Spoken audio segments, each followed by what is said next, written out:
Thomas Soto. Voilà qui est peu banal. Le patron de la plus grande banque de Wall Street a prévenu ses actionnaires. Il va y avoir une nouvelle crise financière et elle sera encore plus violente que celle de 2008. Bonjour Nicolas Barré. Bonjour Thomas. Il joue à nous faire peur là. Il veut créer un mouvement de panique ou quoi? Écoutez, il se trouve que je l'ai rencontré. Il s'agit de Jamie Dimon, qui est le patron de JP Morgan Chase. C'est la première banque américaine. Alors, il est plutôt du genre grande gueule. Et d'ailleurs, à Wall Street, c'est pour ça soit on le déteste, soit on l'apprécie. Mais ce qu'il dit n'a rien d'un dérapage dans une virée tardive dans un pub irlandais. Il ne fait que décrire en fait l'état du système financier aujourd'hui. Ah oui, mais on croyait que le système avait été consolidé justement après la crise de 2008. Oui, il l'a été. C'est-à-dire que les banques sont beaucoup plus solides, elles ont beaucoup plus de fonds propres, c'est-à-dire de réserves. Pourquoi ? Parce que les règles ont été effectivement durcies.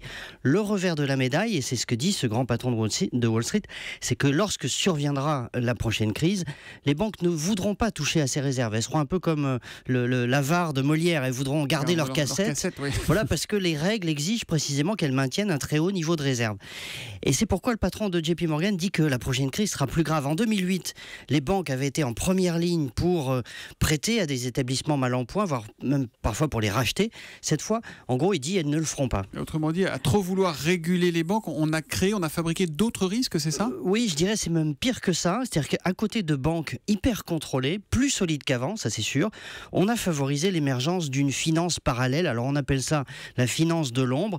Et c'est un peu comme si vous voulez, les banques étaient des autoroutes avec des gendarmes tous les 2 kilomètres, des radars partout, etc. Et puis de l'autre côté, vous auriez des nationales sans limitation de vitesse, sans gendarmes, où tout est permis. Bien, le système financier, le système financier, ça ressemble un peu à ça aujourd'hui. Vous avez d'un côté des banques qui sont plus solides, et puis de l'autre, une multitude d'acteurs, des hedge funds, etc., qui sont peu régulés et qui font à peu près ce qu'ils veulent. Et résultat, on a un système qui est en apparence plus sûr, mais en fait plus risqué. Et donc, ce que nous dit ce gourou de Wall Street, il nous dit pas quand la prochaine crise arrivera. Oui, mais il dit pas on est au bord de la prochaine. Non, pas du tout. Mais il nous dit quand la crise arrivera, elle sera plus violente et a priori il sait de quoi il parle. Et ça veut dire qu'en fait le monde de la finance n'a pas changé, qu'il reste sans foi ni loi, la moralisation est un leurre, Nicolas, c'est ça ? Le monde a changé, mais je vous dis, vous avez une double finance en quelque sorte, avec toute une partie un peu de shadow banking, de finance de l'ombre non régulée, et c'est ça qui est dangereux aujourd'hui dans le système. L'édito éco de Nicolas Barré, directeur de la rédaction des Échos, c'est tous les matins à 8h10 sur Europe 1. À lundi Nicolas. Bonne journée. Europe 1, 8h13.